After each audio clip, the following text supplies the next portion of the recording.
What is going on, everyone, and welcome back to the channel. Today I've got some more NBA news to, of course, be talking about with you guys. For those of you who haven't heard about this already, the Cleveland Cavaliers actually just recently made a pretty good signing, I would say. I'm not exactly too sure how to really go about this signing, because in my opinion, getting rid of Damian Dotson, for those of you who didn't know, that's actually the first thing the Cavs did. They waived Damian Dotson. I thought that was a great move. Honestly, I thought that was a great move. I really did not rate Damian Dotson exactly that much last season. I thought he was, he was alright sometimes when he got hot, but, dude, sometimes he just threw up some random shots, and it just wasn't a really good thing to watch at all, and I'm kind of glad that the Cavaliers, of course, decided to waive him.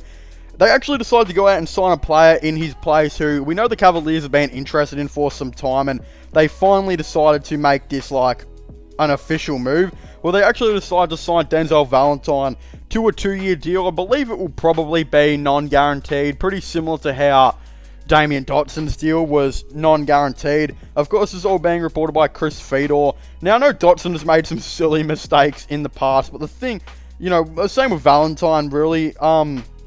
They're both just, I don't know, I think Valentine is a better player to have, because I believe he's a better defender than Damian Dotson. But the weird thing is, Damian Dotson's actually listed at 196 centimeters, while Denzel Valentine's actually listed as 193. But for some reason, it looks like Valentine is taller than Dotson. I don't know if that's just me, but in my opinion, he does look taller. I think where Denzel Valentine comes in this team is that he can guard the shooting guard position, can also guard small forward too, I believe. I think he will just be a nice forward for this Cleveland Cavaliers team that will just be like a 12th man or something like that. Again, this season, he did actually play 17 minutes per game, 62 games. The reason he played that much for the Chicago Bulls was because they had a bunch of different injuries here and there, especially like Otto Porter. I believe missed like the majority of the year or something like that. So, having him gone means, that they needed to give someone the minutes, and I guess it ended up being Denzel Valentine, where he did actually average 6.5 points per game, 94% from free throw, 33% from three, and a 37% field goal. So some pretty average stats, but he can be an okay defender here and there. He's just an average player, but considering I'm hoping the Cavs don't exactly have too much injuries this year, and they've got some depth here and there with Isaac Okoro, Colin Sexton, Ricky Rubio, Darius Garland at that guard position. Dylan Windler as well can play there. I'm assuming Denzel Valentine won't exactly play an extreme amount of minutes. They actually just, did some other moves. They signed Taco Fall, which I made a different video about, which I highly recommend going checking out. I think that it's a weird deal. Taco Fall will be kind of cool, but they actually also signed some dude named Kevin Pangos, who I've heard some people here and there saying could actually be a really nice player in the NBA. Basically, he's a 28-year-old point guard, only 185 centimeters, but I believe he's got some decent defense here and there. Actually, he's 188 centimeters. He is from Canada, but he's also played in just some random leagues in like the EuroLeague and all that type of stuff. With his last season, he actually played in a place called Zenit? Dude, I don't even know how you say that. Zenit? Dude, I don't even know. But basically, he averaged nearly 14 points per game and nearly 7 assists on 29 minutes per game. So some decent stats here and there. I believe they signed him to a 2-year non-guaranteed. And I actually don't mind this at all, because their guard depth was really slim last year. Daly was just kind of there. Same with Damian Dotson. They basically got rid of Dellavedova and Dotson and brought in Denzel Valentine, Ricky Rubio, and this new Pangos guy who, hey, look, I'm kind of interested to see how he's, of course, going to go. I want to make a separate video on him too, but let's just talk about him in this video.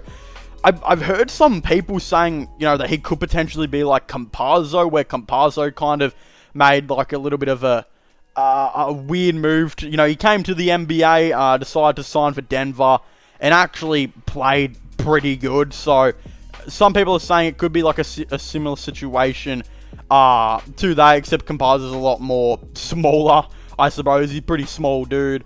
But yeah, he played for Real Madrid for quite a long time, while Kevin Pangos actually played for the FC Barcelona. So, yeah, I guess kind of similar situations. Again, they got Campazzo at a pretty old age too, and Pangos is kind of an older guy too. He's turning 29 in January, so hey, maybe he might be an alright guy. I'm hoping the Cavs, he might actually get a minute here and there. I think that would be pretty cool to maybe see, but who knows if it's actually going to happen. I think it's going to be really interesting to maybe see. But again, if Rubio gets injured or if Garland gets injured, I'm sure this guy will get some minutes here and there, which will be, it will be a pretty cool thing to maybe potentially see. But in terms of like Denzel Valentine, it is a little bit of a weird one. I'm not exactly too sure how he'll go. Again, there's no harm in signing him though, because he's going to be like the 15th man to 11th man, so he probably won't exactly get too many minutes. So it's kind of just like, well, why not?